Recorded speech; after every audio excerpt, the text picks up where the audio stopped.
मेघवाल जी, माननीय विधायिका केशवराव पाटिल, आपकी उपस्थिति से सभागार में अनूठी ऊर्जा का संचार हो गया है। आपका बहुत बहुत आभार। Honorable Chief Guest, respected Shri Om Birla ji, Speaker Lok Sabha, fondly recognized and revered as Kota Ratna, the jewel of Kota, personifies simplicity, humility, and magnanimity in its entirety. An exemplary persona, grace, grandeur, and glorious services for the well-being of every fellow citizen and the nation. A true statesman, staunch nationalist, driven with values, virtues, and principles that are rarest of rare.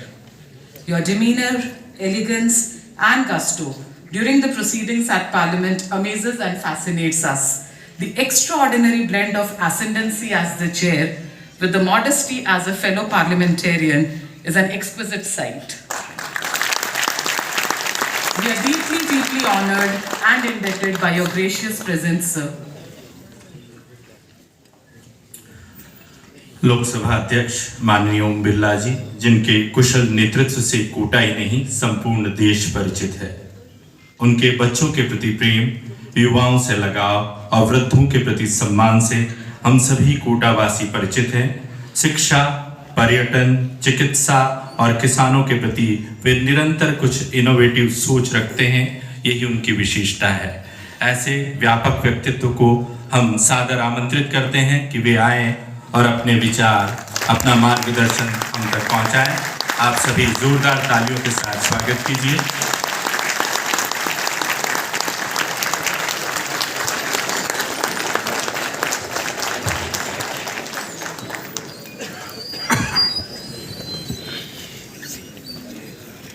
Electropathy के जनक scissor मेट्री जी की 214वीं जयंती और आपकी 12वीं national conference में हमारे बीच में केशवराव पाटन की विधायक का श्रीमती चंद्रकांता मेघवाल, लाडपुरा की विधायिका श्रीमती कल्पना देवी जी, कोटा मेडिकल कॉलेज के प्रिंसिपल विजय सरदना जी, डॉक्टर राम बाबू गुप्ता जी,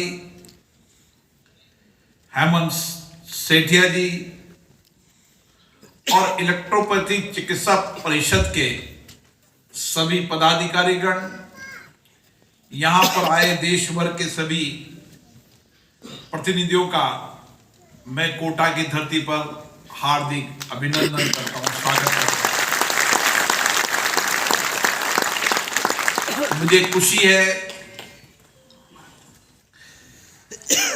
कि इलेक्ट्रोपैथिक होम्योपैथिक पद्धति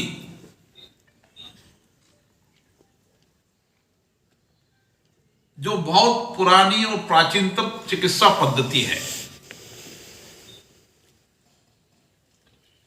एक युग आया था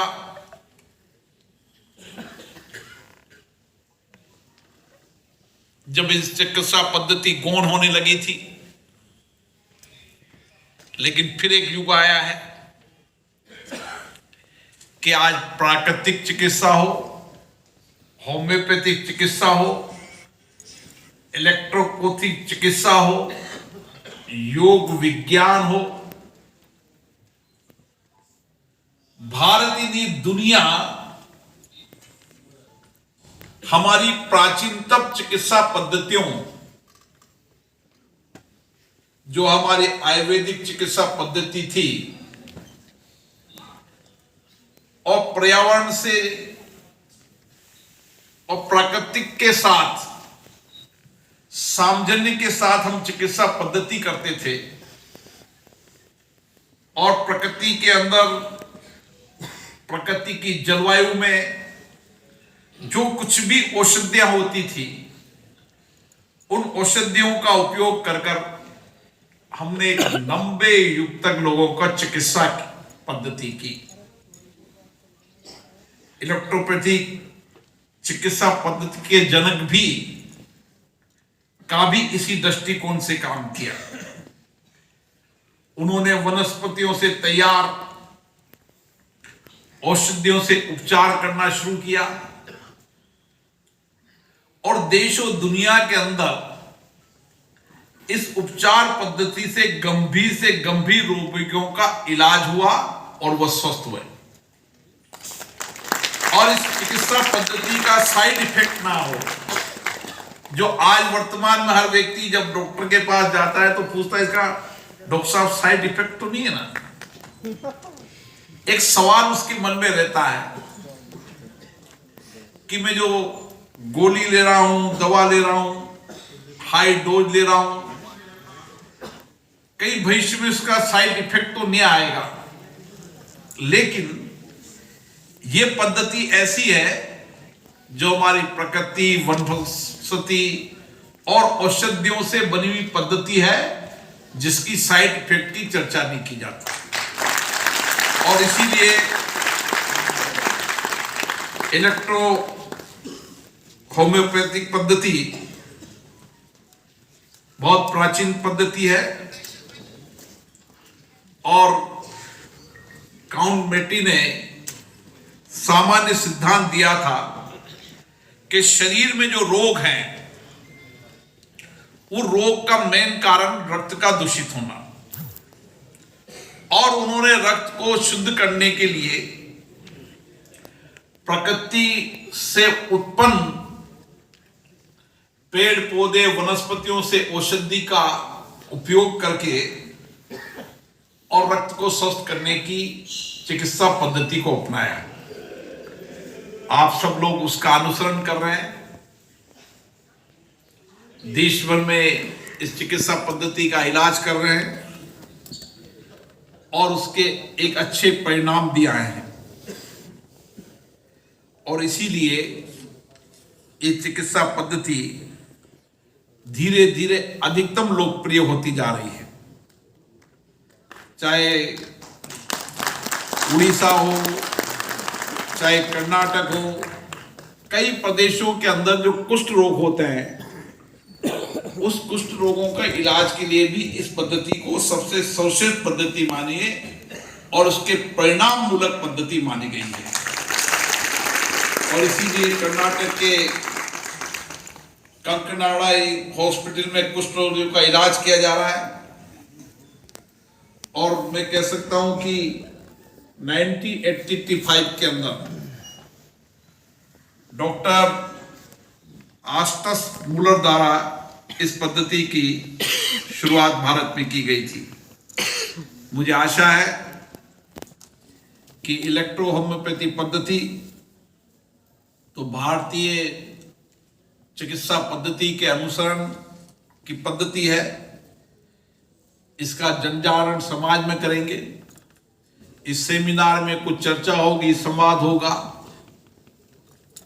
आपस में जो कुछ भी इस चिकित्सा पद्धति के माध्यम से आपने सर्वश्रेष्ठ परिणाम आए हैं उसके अनुभवों को साझा करेंगे, उस चिकित्सा पद्धतियों के परिणाम को साझा करेंगे। और इसीलिए लोकतंत्र के अंदर हम कहते हैं कि चर्चा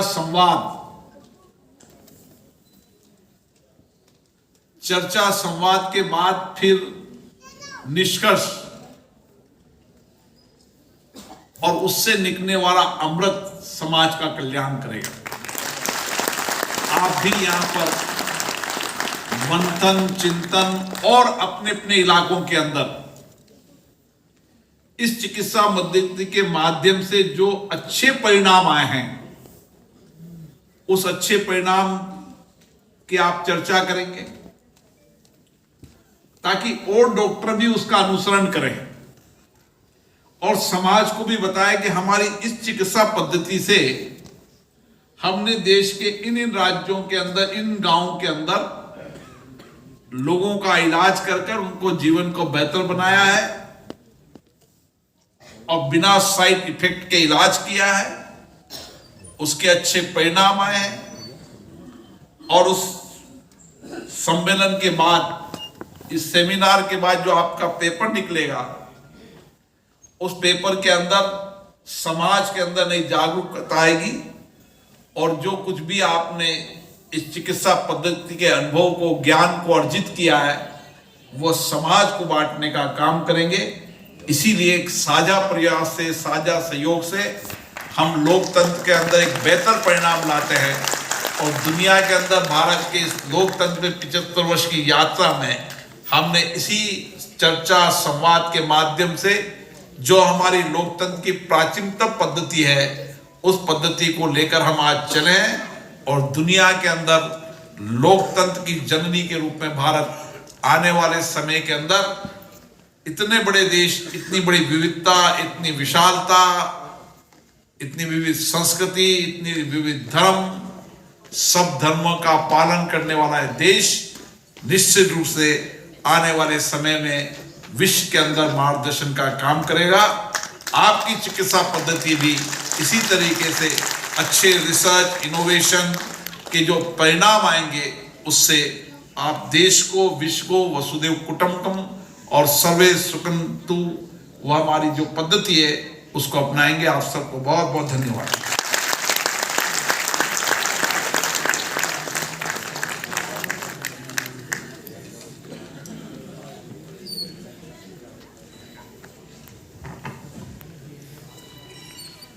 किन्हीं भी शब्दों में आपका आभार व्यक्त करने का प्रयास करना मेरी क्षमता से बाहर ही होगा। आदरणीय मुख्य अतिथि महोदय, इस सभागार में उपस्थित सभी श्रोतागण, प्रबुद्ध चिकित्सक, विषय विशेषज्ञ एवं सभी स्नेही अतिथिगणों की ओर से मैं आपका हृदय की असीम गहराइयों से आभार व्यक्त करती हूँ। सभ्यता और ज्ञान विज्ञान की सभी विधाओं के विकास एवं संपोषण की आधारशिला शोध, अनुसंधान, प्रयोग और उस पर आधारित संश्लेषण है। हमारे साथी चिकित्सकगण एवं सभी इलेक्ट्रो होम्योपैथिक विशेषज्ञ लंबे समय से इस क्षेत्र में शोध एवं अनुसंधान में सतत जुटे रहे हैं। इन्हीं प्रयासों के फलस्वरूप इलेक्ट्रोपैथी के क्षेत्र में कई महत्वपूर्ण उपलब्धियों के आज हम सभी साक्षी बनने जा रहे हैं। यह निश्चय एक मंगल अवसर है जब आदरणीय मुख्य अतिथि श्री ओम बिरला जी के आशीर्वाद से, उनके एवं हमारे सभी विशिष्ट अतिथि जनों के कर कमलों द्वारा आज इलेक्ट्रोपैथी के क्षेत्र में गत समय में प्रकाशित हुए शोध पत्रों और अन्य महत्वपूर्ण साहित्य का विमोचन किया जाएगा। यह बताते हुए असीम हर्ष का अनुभव हो रहा है कि पिछले 20 वर्षों से प्रकाशित हो रही हर्बल लाइफ इलेक्ट्रोपैथी पाक्षिक पत्रिका का जनवरी 2023 अंक, जो कि रोग एवं इलेक्ट्रोपैथी चिकित्सा विशेषांक के रूप में संकलित किया गया है,